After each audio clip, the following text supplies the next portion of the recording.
Chase Ambrose. At football practice, when everybody else is laboring under a ton of equipment and you're breezing through the drills in shorts and t shirt, you're not the most popular guy on the field. All around me, the gridiron resounds with crunching tackles, oohs, and grunts of pain. But I am immune to that.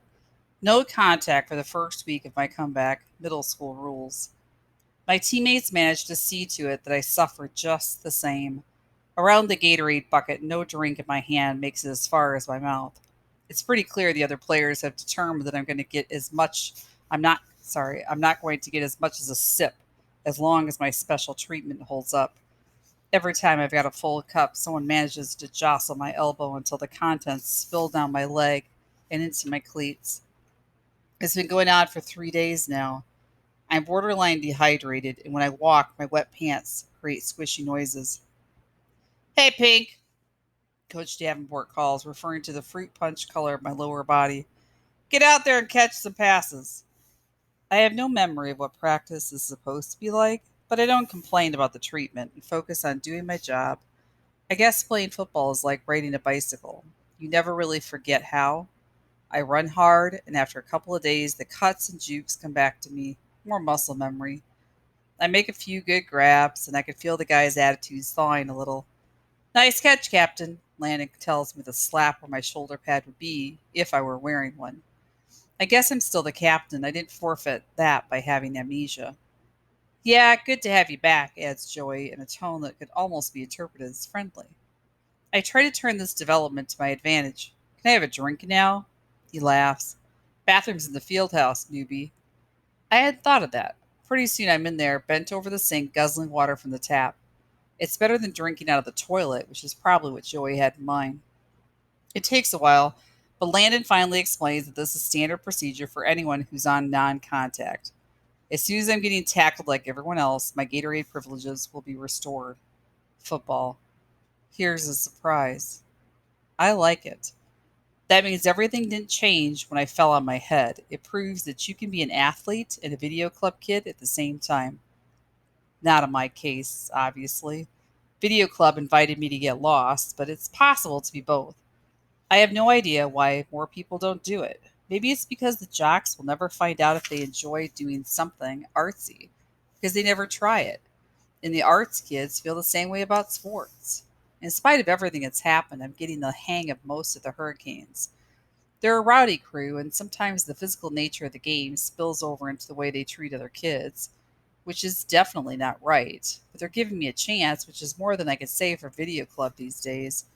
I'm starting to see how I could have been friends with the players, with two exceptions.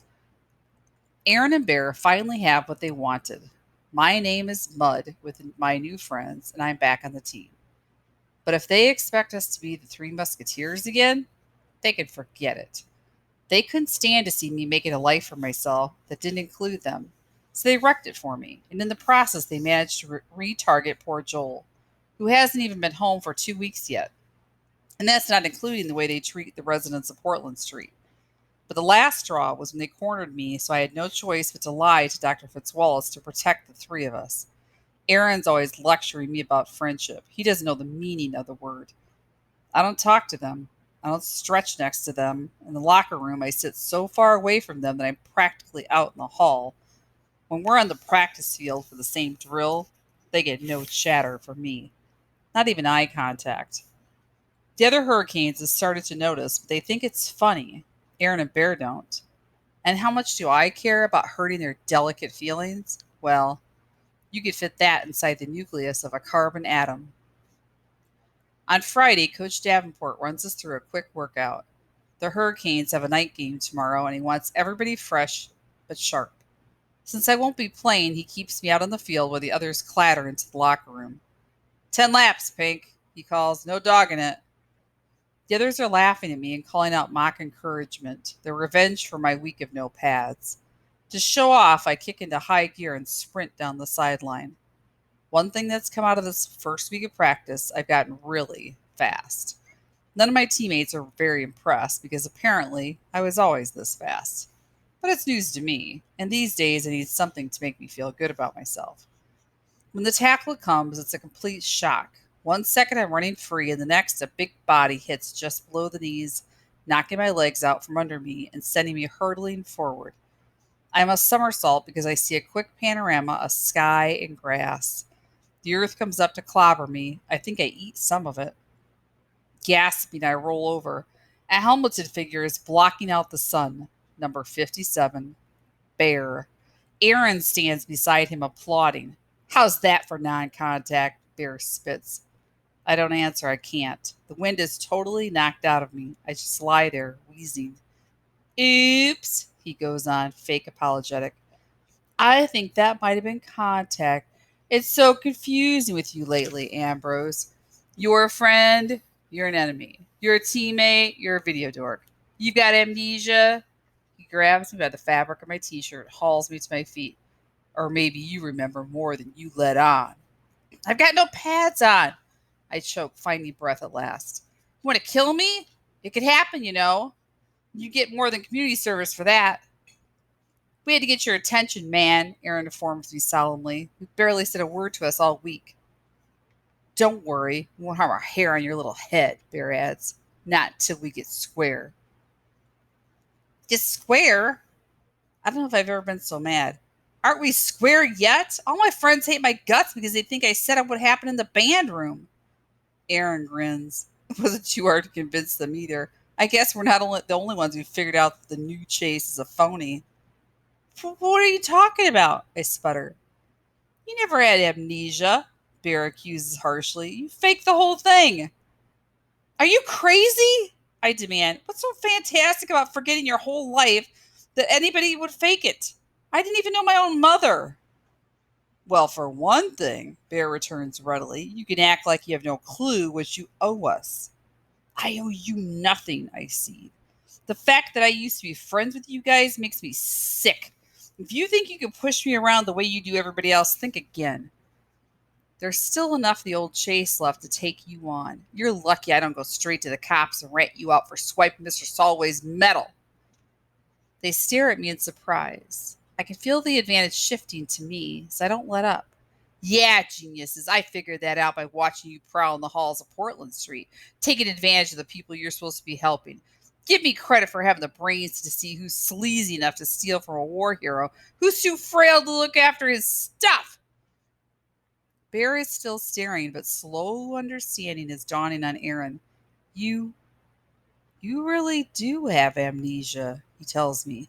Yeah, so? So you don't remember. We didn't jack the medal. You did. Rage floods through me, and I rear back my fist to take a swing at him. Before I can act, though, the memory flashes in my brain. The triangular case in the dresser flipped open to reveal the gleaming five-pointed medal of honor at the end of its blue star-spangled ribbon. A hand reaches down for it. My hand. I'm totally appalled, and it makes perfect sense. Aaron and Bear are the worst people I know. But they weren't always a twosome. They had a ringleader, Chase Ambrose, and in those days, if they were low, he was lower. Even before the memory returned, I should have known I did it. Bear's words break into a horrified thoughts. That's right, Boy Scout. This one's on you. You didn't even wait till the old Dumbledore was out of the room. As soon as his back was turned, you snatched it and tossed the case in the closet. It's worth big money, and you owe us our share. Three-way split, that was our deal, Aaron confirms. If we were sentenced to the Graybeard Motel, at least we were going to get something out of it. I don't have it. Bear's brows darken. Don't lie, man. I saw you jam it in your pocket and walk out of the building. No, I all but whisper. I might have it, but I don't know what I did with it. And if I do find it, it's going back to Mr. Solway. Maybe I used to be a crook, but I'm not one anymore. Aaron steps forward. Fine. You're better than us now. You're a saint. But when you took that medal, that was the old you and the old rule. So it belongs to all three of us. You can't do anything without our okay, and we don't give it. Looks totally serious, like a lawyer reading a contract. You make a move without us, you'll regret it, Bear adds threateningly. I regret I ever met you guys, I shout, hoarse with emotion. I wheel away from them and flee from home, not even stopping at the locker room to shower and change. I have to put as much distance as possible between myself and those two. As I run, hot tears of shame are streaming down my face. Since my accident, I have heard a lot about the person I used to be. Never did I imagine this. I sprint harder, accelerating onto the sidewalk, outpacing even the most intense drills from practice. It's no problem escaping Aaron and Bear, but I'll never be able to get away from myself.